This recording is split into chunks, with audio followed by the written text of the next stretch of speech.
Real estate. At least half the conversation is about what's going on with interest rates. How come I can't sell my house on Long Island? Yeah, what's really going on with the masses moving out of New York? Is it really a political thing, or is it something else? Are people really just coming of an age? Is there that silver tidal wave where we have so many people in America that are turning 65 each and every day? Is that a factor? What's going on?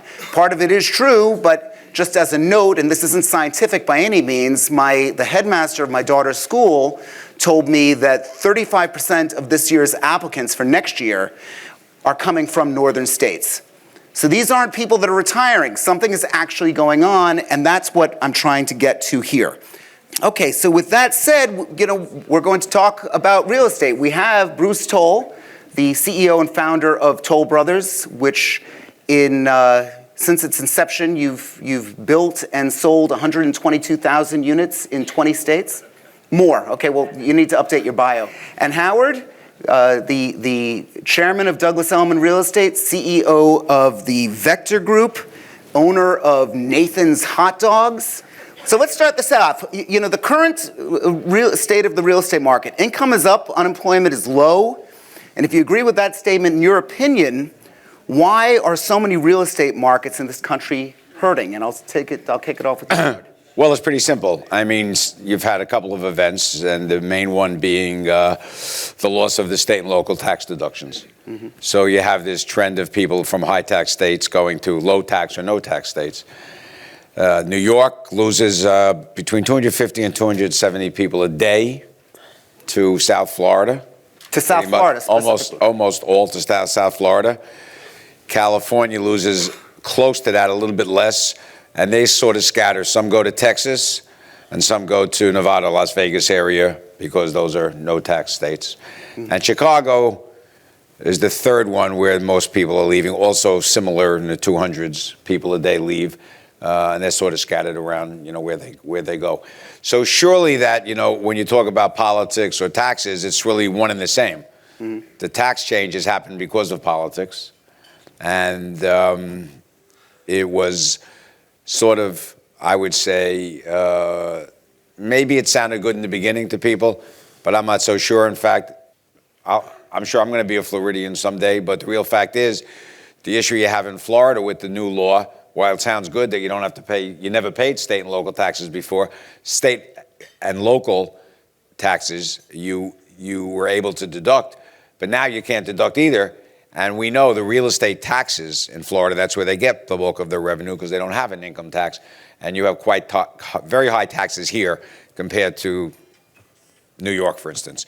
Sure. So if that, I personally believe, and I have no reason to believe it except in my mind and hearing a little gossip, I believe that no matter who wins the presidency and controls, Congress next year, whether it's the Democrats or the Republicans, I have a fairly good feeling that the SALT bill will be thrown out. It'll be thrown out. That'll be that. You think they'll give you back the deductions? Yeah, I do. Yeah, I do. Okay. I do. Bruce? Because it's not working. They're losing too much revenue from the people that leave. By the way, in New Jersey, there was one hedge fund guy that left. It's been in the newspapers. And New Jersey said that he accounted for 10% of the total tax revenue, income tax revenue in New Jersey. What? One person. Yeah, I remember reading that. We'll Yeah. ask questions in a minute. Okay, good. So Leon's very well read on that. Thank you. Bruce, you were going to comment? Well, he's right. I mean, even Carl Icahn is now a Florida resident, and you can name a few other billionaires. Stanley Bogen's, a Florida resident. No, he's not a Florida resident, come to think of it. He's absolutely right. People who make a lot of money do want to live in Florida today because of the tax situation. Forgetting the real estate taxes, it's the income tax that kills you in New York or Connecticut. But a good portion, about half the people who are coming to Florida are coming just because they turned 60 or 65. Mm-hmm. And Toll Brothers has developments that are age restricted. Sure. For all intents and purposes, St. Andrews age restricted because You can't come here if you're 35. You can't afford it. But Actually, you know what? We sold a 2-bedroom apartment on the Upper East Side and bought in here for significantly less after renovation than we would. I think St. Andrews is a bargain. How do you like that? If you really look at it, thank you. Go ahead, knock yourselves out. Clap. But I think St. Andrews, if you really look at what people get out of it, but that said, sorry, continue. to Manhattan, there's a lot of other people. Yeah. I'm in Philadelphia, and we have a lot of Philadelphians. A couple sitting here, but there's a lot of Philadelphians who come here. Yeah, but I've got to sell 250 homes to Howard's friends that are moving Right. down from Manhattan, so that's a big deal. We've got a. But if you compare it, but Bruce is right. If you compare New York City to even Long Island today, because all the suburban markets around New York City are very depressed. Whether it's Long Island, Westchester, Fairfield County, the prices are down probably. Greenwich, so Connecticut. I'd say the prices are down 60%, 60, from where they were pre-08. That's on 07, homes, 08. but not on homes, on yes. homes, On but homes. not apartments. Right. Apartments are running like mad. Both Toll Brothers and myself are building a lot of apartments in the Philadelphia or New Jersey, Connecticut suburbs, Westchester even, because we do get to deduct the real estate taxes as a business. So it pays for people. We'll get into product type and what's being built and where, but first, where's my microphone girl? Okay, Wasn't a hey, come on, Sophie, you're on here. Leon, right over here, please. I mean, it's clear what's going on. All the high tax states are basically screwed. New York, New Jersey, Connecticut, California, et cetera.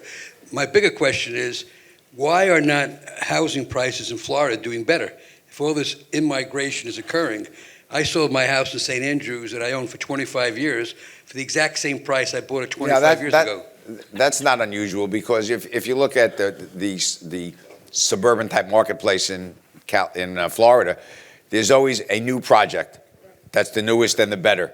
That's just it's sort of a Florida thing. It doesn't happen too many other places. Happens in Miami a lot also. They build one tower that has everything, and 2 years later there's another tower that has more than everything. And sometimes it lifts the price a little bit because the newer is always more expensive. But in most cases it doesn't. It sort of stays the same or depresses the price. But but to say that the prices are down, generally speaking, I say is probably not that accurate. It may be, I'm sure it's accurate in what you're saying here, but in Palm Beach, for instance, we sold the highest price houses ever this summer. We sold the highest price ever recorded in Palm Beach, $111,100,000. We sold in 1 month, we sold 5 houses, including that one, which were like almost $300 million, $275 million in sales. Palm Beach is unusual. But also Miami. Don't confuse it with the rest of the But world. also Miami, we sold the highest priced condo ever, $60 million for a condo on the beach in Miami at a project called Faina. We sold a $60 million house, and there's one even sold greater than that now in Indian Creek Island, which is Miami. So, Edmund, how many houses have been torn down here in the last 5 years? A lot. Right. A lot. There's 732 homes at St. Andrews, and certainly the ones, we had a soft year last year, but guess what? There were 82 homes on the market at this time last year. Today, there's 62.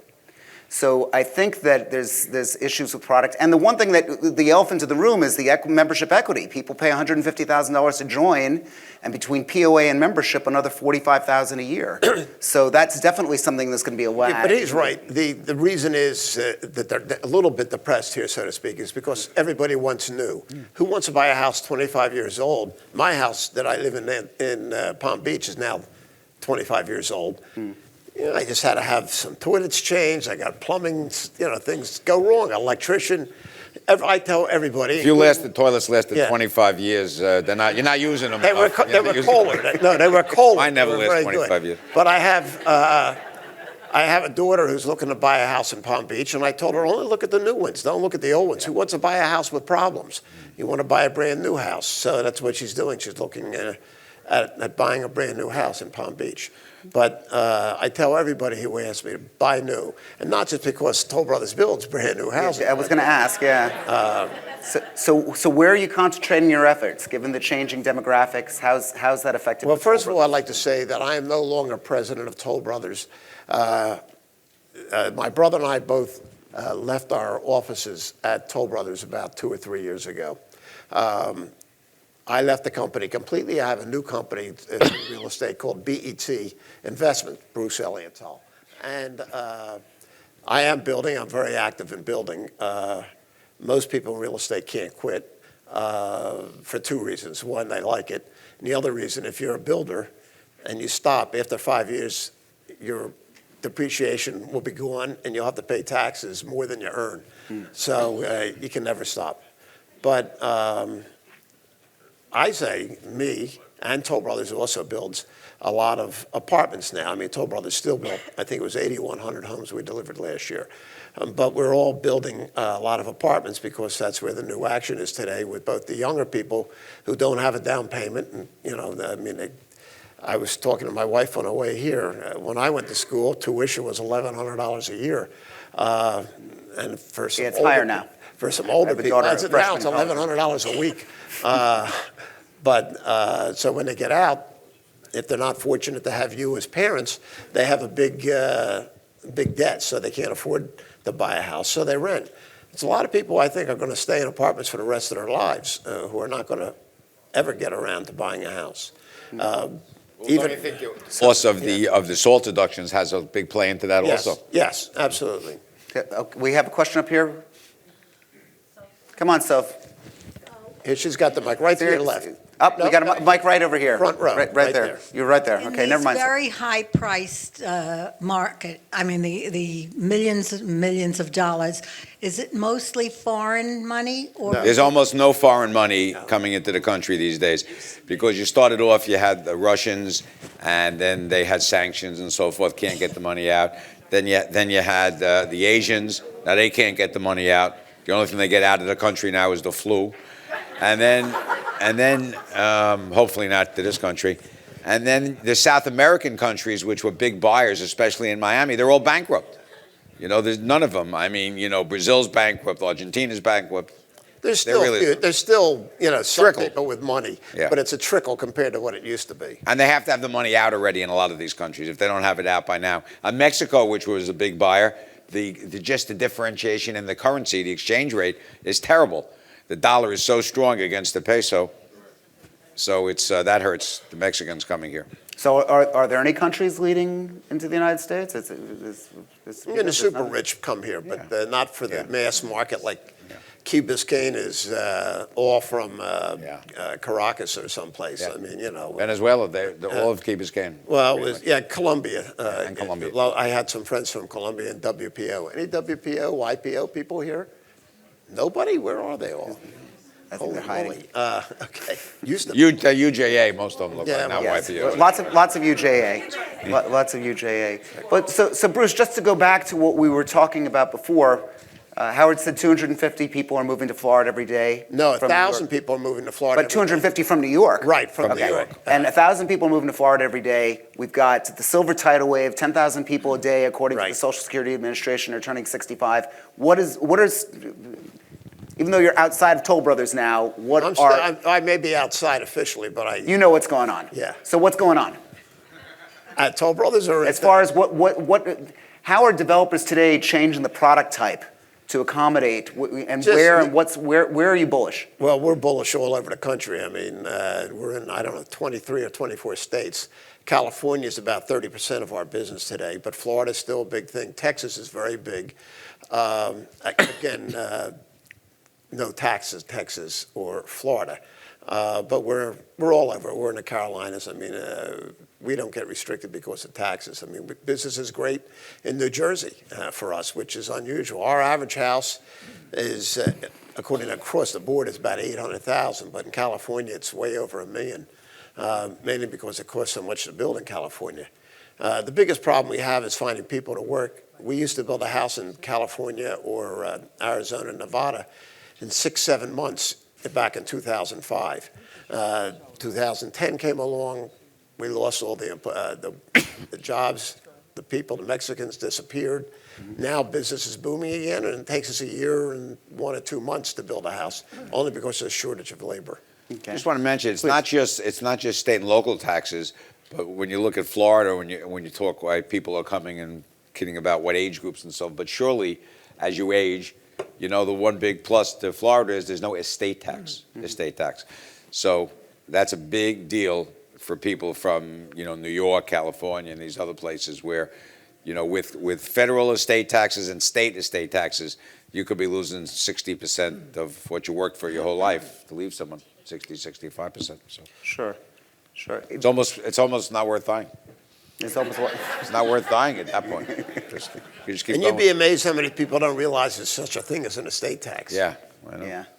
So, when it comes to what's being built down here, well, first of all, I'm kind of surprised to hear what you said about California, just because everyone's talking about how it's an exodus out of the state. Why are you doing so well there? Because there's still a lot of people, and in Southern California, we do have a lot of Koreans and Chinese and certain Asian groups, and they move in mass developments. We built a development of about 2,000 homes below LA, above Newport, a place called Baker Ranch, which nobody here heard of. But we built 2,000 homes there, and I'd say 1,500 of them were all Korean. Because, you get the first 50 in and everybody else hears about it, and they all want to live in the same place. No offense, it's like Jews. They all want to live in the same place together. I mean, this place is probably, I don't even, what is it, 70, 80, 90? I sell real estate, fair housing law, my man. You can't talk I can't tell it, okay? I can't do that. But you could talk to Kristen Pfeiffer, who manages the place here. She'll gladly tell you that. But in any case, so where else are you building now aside from California? Let's talk a little bit more. No, we build, and Toll Brothers builds all across the country. I mean, we're not in Kansas, but we're from a little outside of Boston, all the way down here to Florida, and then we skip Alabama, et cetera. We jump over to Texas, and then Nevada, Arizona. And Idaho is very good right now for us. And actually, Toll Brothers is a fairly recent entrant, maybe 10 years now. 20 to years. New York City. 20. To New York City. Yeah, 20 years. Is it that much? Yeah, it's been 20 They're years. doing a lot in New York Yes, City now. we have probably today. David von Spreckelsen, who runs it. Yeah, right. Good He friend of runs mine. it for us, yes. Yeah. Okay, we probably have about 10 buildings going up in New York City right now. Right. I remember the first one we did, but I sort of get lost when I get below the numbers, but the number streets, I mean, Yeah. only because I don't go there that much. But we have a lot of action in New York, and business is pretty good, but we stay in a certain price range. On the whole, we're between $2 and $5 million in New York City. We don't build, as a rule, 20, 30, 40, $50 million apartments. Okay, very good. We have a question back here, Soph. Where's Sophie? Oh, you got the mic. Yeah. I have a question about the relationship between interest rates and home sales. In 1979, I got a 10% mortgage, and some years later, I thought it was a genius when I refinanced at 8.5%. Now, I have a 3.25 30-year mortgage. Well, you were lucky. In 1980, the mortgages were 17%. Yeah, right. I was. Question is, you mentioned the depreciation of homes up in Connecticut, other places.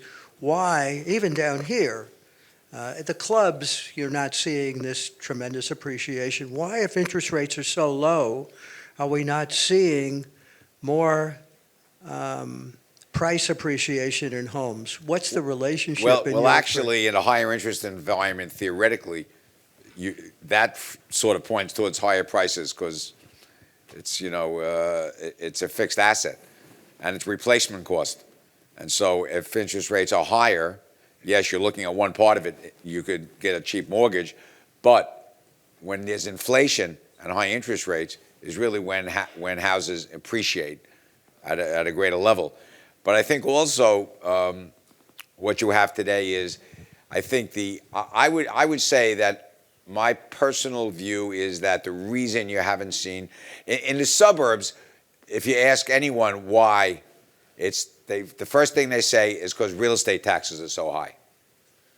And that is true in a lot of the suburban areas. But it's interesting because I think it's almost compelling now to live in a suburban area around New York City, even if you're paying high taxes. Because I remember when I bought my first expensive house in Long Island, because I wanted to be Stuart Benson's neighbor for some reason, Hewlett Harbor. There was a broker there, Morty Haves. So I don't know. You remember Morty Haves. You were there also, but Morty Haves comped the house I was buying in Hewlett Harbor on the water to an apartment in the city. So for $1 million, I think I paid $1,600,000, which was a lot of money then. It's about 1986, 87. He showed me that in the city, the house was about 6,000 feet on the water on an acre. In the city, in those days, I could have had about a 2,000 square foot apartment, okay, and, you know, in a building that was okay, but not fantastic.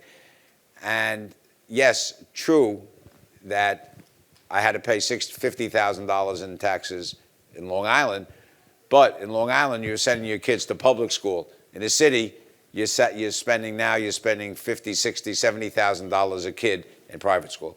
So the fact is, there is compelling reasons that the suburbs should be higher. Hasn't happened yet. And I think about the only case that's that I've heard that's legitimate, if both parents are working in the city, I would say it's pretty hard to move out to the suburbs. If one's working, you probably can make it work and have a much bigger house, more property, send them to a good school. That's a public school where you're not paying for it. So it's more than makes up the difference. If you think about it, if the taxes are $50,000 in Long Island for the house, that'll be a little less than the cost of sending one child to private school in New York City. So there are compelling reasons. Let me just throw the reverse question at you, just because we're talking about where the changing demographic of people that are buyers and aging demographic and where people are moving. Douglas Elliman, I know, spends a lot of money on technology and training us. I certainly experience it every day, and it's great. Has it worked for you? Yes, you know, I'm here. Good. No, it's working very, very well, and it's a terrific team. But I want to know, is Elliman as a whole changing its approach to the product type that it's going to start marketing? Right now there's a lot of new construction, and we had some of them on the slides. Well, we have a very robust new construction business. In fact, we're doing 3 projects in Boca now. We're doing the Elliman, which is downtown Boca. We're doing the Mandarin residences, and then we're doing Koya, which is part of Boca West. Where's Jay? Any others, Jay? Right. In Boca? That's it. So we're doing 3 projects here. They're all different for different reasons, but they're all, good. But if you looked at those prices, you would say the houses that are selling here are selling too cheap here. It's just a fact of life. Hold on. Let's take the mic. So Any of them retail? Question, any of them include retail? No, Alina, no. Which one? Mandarin. Mandarin does, yes. Because it leads me to the next question. I know. We have a broker already, I think, on it, but I'm sorry. No. I'm kidding. Go ahead. Where do you see retail going here in Florida? Good question. Obviously, as it I don't know. Maybe Bruce knows severely about retail. affected. I really don't know retail. All I know is Madison Avenue is empty. It's like very few stores. That's because it's all overpriced. Right. Exactly right. Exactly right. Exactly. But I'd rather have it filled at a lower price than have it empty. Okay. We have another question over here. And you want to? Okay, Sophie's got it. Wait 1 second, Steve. Hustle, Sophie. If you're lucky and you own commercial in Florida in the right places, it does very well. Because as he said, there's more people moving here every day. How do you see the markets over the next 2-year period, peering into the future? Real estate. So here's what I think. A lot of people are very much worried about the stock market. Oh, if it's bad now, like in New York City, prices are down. How bad is it going to get when the stock market adjusts? Which, let's face it, we all know it's going to adjust at some time. I'm not saying it's going to crash, but it's going to come down at some point. So I have a view, which is, I guess contrarian, is that I think as the stock market starts to come down, real estate's going to go up because people are going to be taking money out of the market and they're going to invest it in real estate, which is already depressed. And it's a pretty good switch. And also real estate I call it a comfortable asset to own. You know why? Because you can't figure out what it's worth every single second or every single minute of every single day. Now, in the stock market, you have your iPhone or whatever, and you have your app on it for CNBC, whatever, and every day or every minute, you know how much you lose Yeah, or make. Or if you own So- Tesla, you know how much Leon? you make. Yeah, so I think that there's going to be money coming into real estate as the stock market comes down. I doubt that you're right. Okay. Money goes when money's treated best. Look, you weren't such a good investor. You paid 25 years ago, and your house is worth the same price. I look at my house. I look at my house as shelter. I don't look as an investment. My If you house had bought a can- Toll Brothers house, maybe you would have done a little bit Yeah, better. exactly. Right across 95. Are you could have guys in the bought a Borscht Meisner- Belt? Or are you serious? You could have bought Meisner Country Yeah. Club. The reality is, you got to look at real estate very differently. Residential real estate is shelter. That's your living. Commercial real estate is an investment property. But I would say that if the stock market started to decline, it would be very negative for real estate values. Which type? All real estate? You separated commercial Yeah, from yeah. residential. Well, let's face it, that, everybody's moving out on the risk curve. The central bank is running irresponsible policies. We have a policy of financial suppression. If the average marginal tax rate is 40%, and you get a 1.5% return on a 10-year government bond, you keep 60 of 1.5 is 90 basis points. The rate of inflation is running 2%. So you're losing ground every year if you have your money in fixed income. You can buy a Walgreens and get 5.5 to 6.5%. We're talking about Walgreens real estate? Yeah. Yeah. Yeah, they're Triple such a net. good. There's plenty I of don't have to tell you, they're such a good tenant, you get terrible escalations. So the moment rates start going up, that real estate value is going to go down. But whatever. Yeah. You're worried about old age? No, I'm not worried about anything, to be honest with you. Okay. I'm giving all my money away. I work for charity. We'll host a brawl in the parking lot immediately following the I presentation. must tell you a quick story. My wife's heard this about 100 times. I was driving my daughter, when she was 6 years old, down the street. She wanted to, and her older sister had gotten a Jeep. She says, I want a Jeep too when I get older. I said, no, I don't think you want a Jeep. I'm going to get you something else. She says, so we have a little fight in the car with a 6-year-old. So she says, well, okay, I'm going to get home. I'm going to ask Pop-Up, who's my father at that time. And now I'm Pop-Up. But she had said I'm going to ask your father or my grandfather for a Jeep. And she's only 6 years old. So I said, well, you can't do that because he decided to leave all his money to charity because he had just heard about inheritance tax at that time. He didn't even know about it. So we get back to my house, and my father comes over one day, and she comes running up to him. She says, Papa, I'm changing my name to Charity Tall. She thought she'd get the money. Smart kid. That's very good. Bruce, you said True story. you've got 10 buildings. I think you said 10 buildings going up in New York. Manhattan? Yes. Okay. No, and So, one or but two in again, Westchester. all of Howard's friends are moving down here. Why are you building in New York? Well, they're all condos. We build a lot of rentals in the suburbs. We don't build any rentals in Manhattan.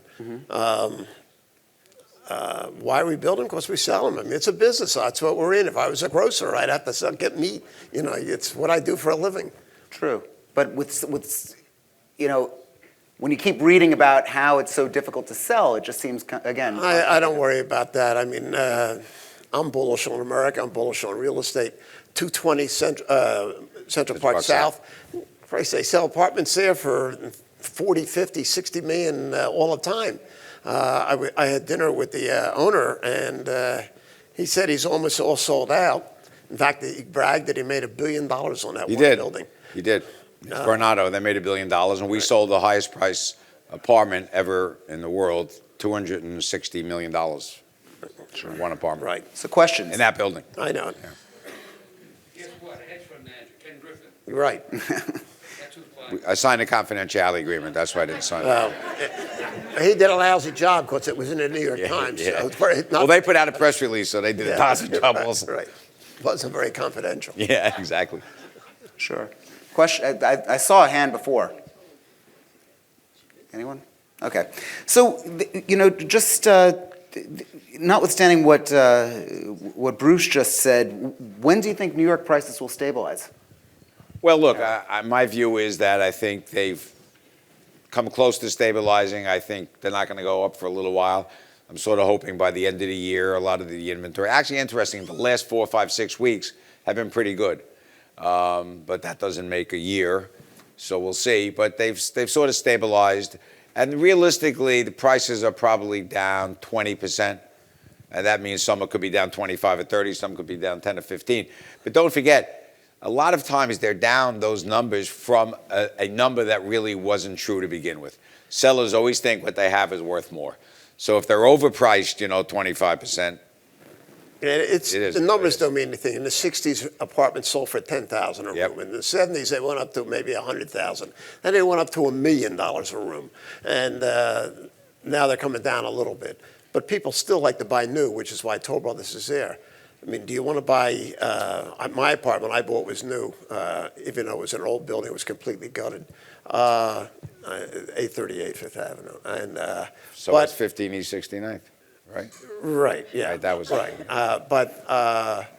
If you go on Park Avenue, one of those apartments that they're there 100 years old, again, they've got repairs and things that have to be done. It's a gut job most of the time. I say the weakest market in the city where you can get the best bargains are the Upper East Side, Park Avenue, pre-war co-ops, which used to be the most expensive.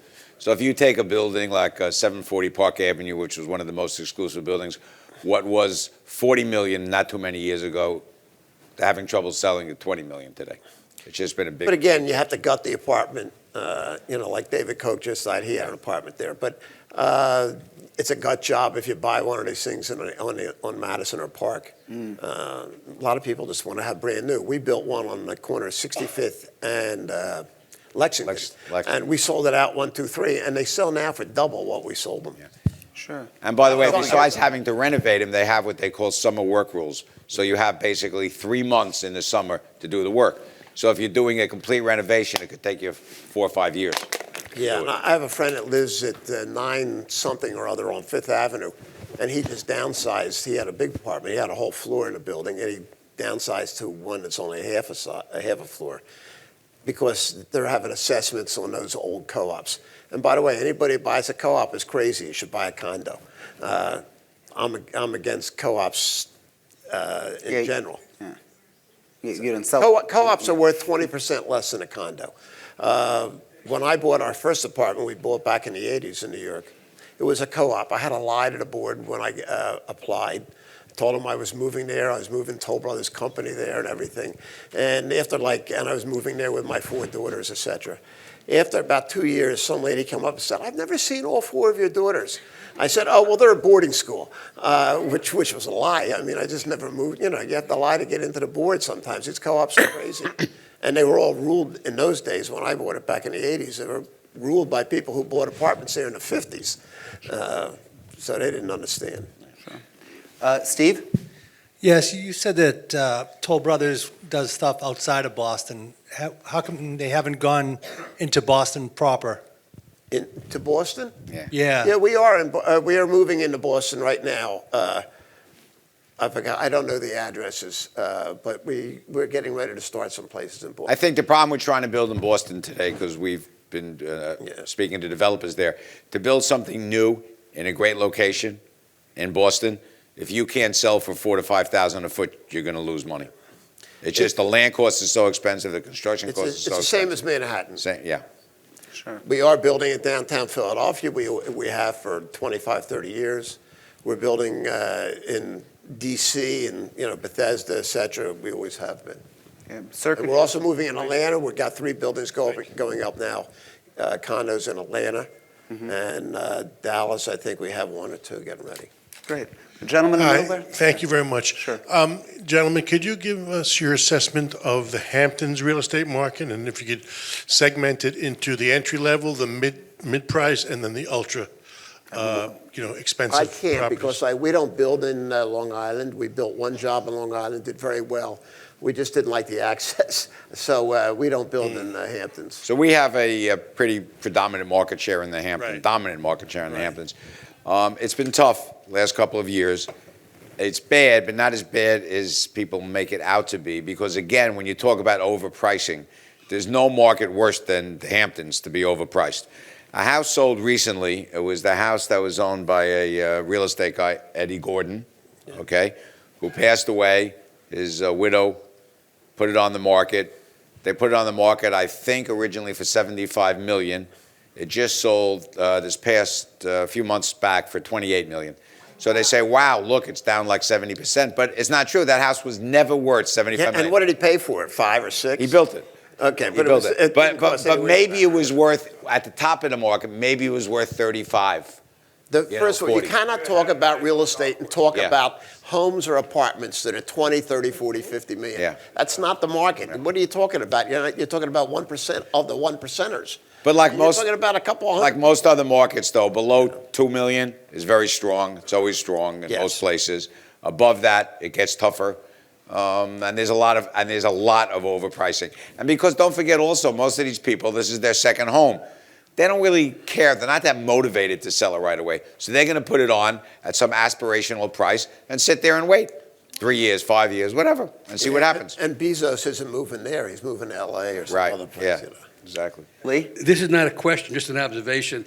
I get a kick out of the fact that, particularly in California, the people moan about the high prices, and they don't make a connection to the extraordinarily onerous zoning requirements. I own 10% of Newhall Land and Farming that owned the Newhall Ranch for 100 years. Yep. Okay, 10 years ago, they found some endangered cactus on the ranch, and it took them 10 years to get zoning after that. Just amazing. How's the cactus? No, California is about the unusual. It costs us $50,000 a lot just for permits and other stuff. And in fact, they just made California more expensive. Every new house built in California has to have solar panels on the roof now, which is another $10,000 to $15,000 a house. We used to say, my father used to say, Michigan. I said, everybody knows what that means. Meshuggah means crazy. Yeah. Okay, just FYI in For the case anyone. non-Jews in the room. But there's a couple. There's a couple. It is crazy out in California. It's another world. It's an independent country. Sure. Jay? It's actually an interesting segue. My question's not that, but I just moved here from California for exactly that reason. But I have a Welcome to Florida. I have Congratulations. Thank you. We know I you're have, highly intelligent now. Thank you. I have two questions that kind of go together. But they're two different topics to some extent. I look at where the cracks are in the ice, because mostly as a commercial real estate guy, I don't see the market being depressed. But I see two things that could affect the market. I'm wondering what you think. One deals with, whether you believe it or not, global warming and how that affects property near the water. And are people starting to say, hey, I don't want to be on the beach anymore? And then the other addresses what Mr. Toll was saying before on the apartment side. The only thing that seems to pencil these days are the ultra expensive luxury housing with the penthouses and because otherwise it doesn't pencil. Nobody builds affordable housing Anymore. today. My first house I built was $17,490. I mean, it's like you can't even buy a car for that rate, $490 today. So I wonder if those are two cracks. Someone says, well, what's the weakness? Where's the Achilles heel? Do you see waterfront global warming or the potential of sea level rise and also an overbuilding in the luxury market being problems that we'd have to face in the near future? Or does that worry you at all? Yeah, you have to talk to people. I'm not one of them that understands global warming. To me, when it's too hot, people say it's global warming. When it's too cold, it's global warming. When you have a drought, it's global warming. When you have a flood, it's global warming. I've never heard it defined, really, what it is. Yeah. It is a big deal. I know it's climate. We all think about But they say it's global warming in any extreme of the climate. We all think about the water rising. I live on the water in Palm Beach. In the Antarctic, they just had a piece fall off, and they say that in a couple of years that's going to be 4 feet, the water. If the water goes up 4 feet, the bottom part of my lot may be a little bit my observation of that is everyone here should buy something a little bit off the water, and if they live long enough for global warming, you'll have waterfront property to sell. You'll make some money. Do you have the mic? I'm gonna pass it back there. Who else had a question? I have a question. Right here. Ed, please. Over the last couple of years, I've been looking for apartments in New York or condos, and we've come across a number that we really liked, and then when we got down to the details, they said it was subject to a land lease. No. There's not very many. There's a few of those. Very few. We've only built one in the last 10 years that I know of that had a land lease. And since we've sold out of it, I can say that I would recommend not buying in that building. But there was a building on 3rd Avenue that Trump built years ago. Yep. And it was on a land lease. And the lease had an escalation in it. And all the people got assessed basically $1 million. Well, we advised them and negotiated for them to buy the lease They had to from buy the the owner. lease. They had to buy the lease. And having said that, there was a lot of money they put up. But what basically happened is the prices went up about exactly to what they were assessed for the land lease. But some people couldn't even afford it who lived there. And they had to No, we lent the money. We had a fund. Yeah, I lent the money. We got them financing. I advise against it. New York is unusual. They have a lot of ground like that. I look at property. I own 3 shopping centers down here, and I just turned down another one that was on a land lease. I said, who wants to buy a shopping center on a land lease? Because I don't know what the hell's going to happen in the future. And I wouldn't buy anything on a land lease. Okay. Thanks. Okay, right here. In the New York City rental apartment marketplace, with the new rules where the real estate brokers can no longer charge the renters a commission, how do you think that's going to affect the rental apartment market? Is the sellers just going to be renting more and you're going to see prices going up, or the real estate brokers going to be looking for a new job? Well, first of all, that was stayed, Yeah. that law, and there'll be a hearing in about a month on it. Look, most of the lawyers that have gone into it think that it's just a bad interpretation of the law, the recent law that was passed last year, that they're now interpreting it, they now came out with this. It wasn't really what the Department of State decided to come out with, this interpretation, which was completely, it never said that in the law that was passed last year. So who knows what's going to happen? They'll probably be litigated for a long time. But as of now, it's not true. So the brokers are working very hard to do a lot of things in the next 30 days. And my guess is it won't be 30 days. It'll be extended and extended and extended.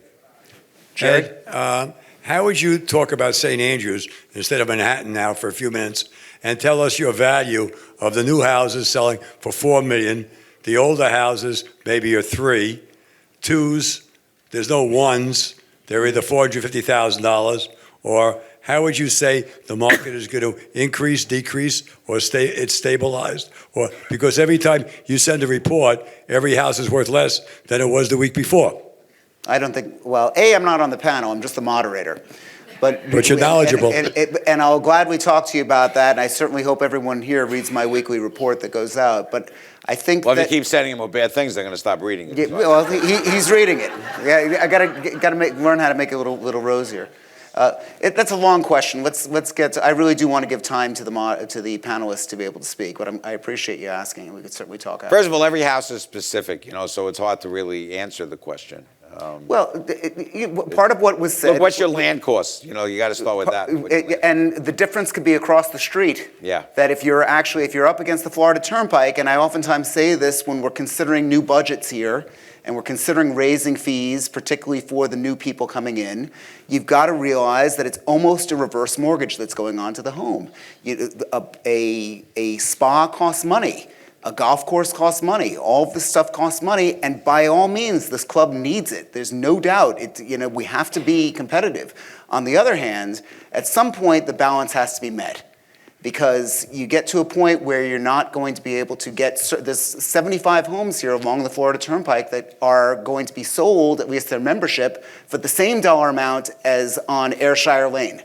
Now, the person that's buying it, the cost of capital, when it comes to somebody that might be buying a $500,000 home and paying $150,000 to join versus the guy buying a $3 million home paying $150,000, it's a very, very different mindset. You should not buy your house here thinking you're going to make a profit. You buy the house because you want to live here, and it's not an investment, it's a way of life. If you buy a house here for an investment thinking it's going to go up, it's the wrong reason to buy the house. But there's been a lot of articles in the newspapers about a lot of these golf course communities where they're giving the house away or the apartment away for someone to take over the membership because they're stuck with the membership. Not at this level. Not at this level. These are much less expensive. The article you're referring to was about Boca West, if I recall. It was in the New York Post and other media. It wasn't just Boca West. There was a few projects. Well, in particular, there was some units that were sold they paid the buyer because the person inheriting the property was going to get more money back from that, and the unit was literally sucked all the value out of it. But now they're doing different things to try and curtail that. There's an investor group that's come in to try and renovate some of these and all that. Anyway, I didn't want to go down that route. We have just time for a couple questions here. But it's also a very specific thing. I know houses, really apartments that they're giving away. Somebody mentioned Hunter's Run. The first two sections have very small apartments. Right. And they give them away. The same You're talking thing about with, such old apartments. I mean, I know Boca Lago and Hunter's Glen Run. Eagles has the same thing. If you're upstairs and it's There's and they're another all reason. old. First, those were all built pre-91. Since 1991, all the houses here are built with concrete and block because they have to be hurricane-proof. That's the state law starting, after Andrew. Anybody who buys one of those places is crazy. That's true. They're made out of wood. But there are I mean, good- specific and they'll fall areas, down. even in these country clubs, Sure. that are given away and others are still doing decently. Yeah. Get a good hurricane, you won't have to worry about it. At some point, we should probably discuss extremely local. For anyone who lives here, you know about Lyons Road. And we've got the bridges, 7 bridges, Lotus, Boca Bridges. Guess what? There's no more room. They've built. So, and we've got, and again, Jay Parker's sitting right here. We've had meetings with you and our continuing education about the population growth in our area, that Boca is expected to grow by 25% in the next 10 years. And it's aging younger. We've got an average age of 48, if I recall that meeting, and it's going to be 51. So, that's got to have some type of effect. We haven't even talked about the possibility of inflation and how that would affect your building Boca's costs. going to continue to grow population-wise. Staples, where the Staples office headquarters are, was just sold. A friend of mine bought it, and he's going to build, I think it's like 800 units there between townhouses, apartments, etc. Probably rentals, though, right? Some will be rentals, and some will be for sale. He wants to do both. So there's going to be a lot of older office buildings taken down in Boca and having them rebuilt as apartments, etc. Sure. There's one question that I want to ask, because I know probably most of you are familiar with Zillow and some of the other online tools that buyers use. And Howard, I'm just curious to know what are your thoughts on the technology? There's been no industry that's been impacted more, in my opinion, than real estate. What's going to... Are these people going to need me in 10 years? Well, look, I think that basically, technology has somewhat taken over in certain markets, but not the metropolitan markets. People spending hundreds of thousands of dollars or millions of dollars or tens of millions of dollars aren't going to buy it on a computer or online. They're still going to need a broker. Yeah, they're going to need a broker. Same thing with automobiles. Everybody says they're buying cars online. I happen to be a large automobile dealer in the Philadelphia suburbs. We sell 85% of our cars online until you walk in to sign the title, and then we switch everybody to something else. So nobody buys what they thought they were going to. No, that's true nationwide. Nobody buys what they thought they were going to buy. Yeah, that's who's your competitor? I'm just kidding. It's just the way. You can't stuff a car down a telephone.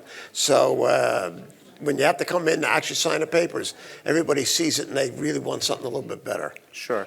The other thing I would also say is that technology ends up moving a lot slower than most people think. So ultimately, what's ultimately mean? 50 years from now, 100 years from now? Yeah, maybe. In our lifetimes, probably not. Okay. I've got one more question in mind for this, and then we're going to switch over and talk a little bit about the Holocaust Museum. Does anyone else have other questions?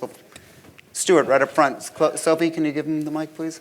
I just wanted to ask whether you thought, like back in the days of the RTC, do you see an opportunity again for auctioning as a business, as like Howard, you and I had a mutual friend who was president of The Merrill RTC Lynch. was stupid incorporated. I made more money under the RTC than I could believe. We bought so much stuff. A lot of people got rich over the RTC. I got filthy rich over that. We were trying to buy some ground for $40,000 a unit. They said Nope, the RTC has to sell it to you. And then they came back and they said, okay, maybe 20,000 units. It went to auction up off the Jersey Turnpike. I'll never forget. Go to this auction. We offered $40,000 a lot for this grant outside of Philadelphia. We ended up buying it for $2,000 a lot because the RTC thought it wasn't worth what we were offering. But do you see an opportunity as a private enterprise of an auction subsidiary as a way of auctioning? selling additional Look, property? here's my experience in auctions, okay? You see it in all markets. Very rarely does a house or apartment sell at the auction. What it does is it drums up some interest, and then once in a while, not that often, it'll sell to someone that saw it in the auction and did a private negotiation, a month later, 6 months later, 3 months later. Very rarely do they see it sell at auctions. Okay, very, very good. Thank you. So here's You're not going into the auction business, are you? Who's Don Hammett told me that. So, we had a hiccup in 2007, a crash, whatever you want to call it, in real estate. No. That was not a real estate crash. That was a monetary crash. Okay. The banks had no money. It was a complete shutdown of the whole system. Was it a real estate bubble? You wouldn't define it as a real estate bubble? Well, it caused the real estate to go down because there was no money for real estate. But it wasn't a real estate crash or a real estate downturn. It was real estate going down because there was no money in the system. Okay. Well, a lot of it was also, I disagree a little bit. Okay, please. A lot of it was caused by the fact that President Bush, who I happen to like, decided that less wealthy people should be able to buy houses. Yeah. So they made it possible for everybody to buy a house. It was Even if you stupid. couldn't afford it. Even if you couldn't afford it. I had a housekeeper at our house. Our housekeeper in Florida, remember, housekeeper in Florida bought a $750,000 house. I says, how did you do this? You overpaid her. You were overpaid. Oh, no, believe me. She was earning, she says, well, I didn't have to put any money down, and I got a loan for like 2%. And I said, yeah, but that's only like for 4 years, And then it goes to market. And of course, she went bankrupt and she lost the house. And it killed the whole market, which you all saw that movie about selling mortgages short. Yeah. And that's what happened, the whole market. I mean, they're still selling today. They're still trying to correct the selling of the bonds for all those houses back in 2000. And then all the subprime lenders went out of business. Right, And yeah. then that was it. Nobody went to jail. Some got sued and paid a few dollars. Yeah. But it was a stupid idea that, and I'm trying to think of a nice word, that less wealthy people should be able to live as good as wealthy people. That doesn't work. Okay. By the way, that won't win votes, but I gotcha. Bloomberg got caught saying something like that. They found it on tape. Yeah, he did, yeah. You saw it on TV. Yeah, he said it in a descriptive way that wasn't too nice. But it spread outside of the subprime market. And this was something that it was because of that same liberal policy towards you can't give people mortgages, though, who can't hold it for the whole term. I mean, when you sell a mortgage or you give a mortgage to a guy buying a house, it's one rate, but in 5 years or 3 years, the rate's going to change, and you don't know what the rate is. Yeah, you can. You shouldn't do it. Yeah, you're right, and you should today. There's no way that you're going to get. You can get a low interest mortgage, but you're going to get it for 70%, generally speaking, at a number that you can afford. And the people are comfortable, the bankers are afford. 70% loan to value. Yeah, 70% loan to value, and that you can afford to pay it. Because no one wants to take them back. Bank's not lending you to take it back. They're lending it to you for you to pay your mortgage, stay there and pay your mortgage. So it's much more, you have to be much more credit worthy today than then.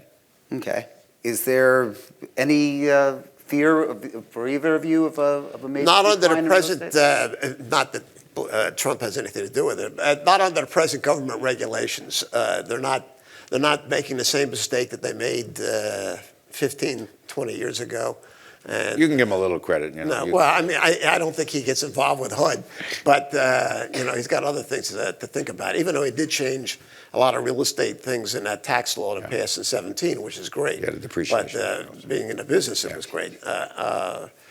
But not as far as mortgages for home buyers. And he's pushed them down so low. I mean, you can get a mortgage today for a little over 3% on your house. So you don't have to worry about something like that. Sure. Okay. Gentlemen, thank you both for this. This was really great, great fun. Thank you.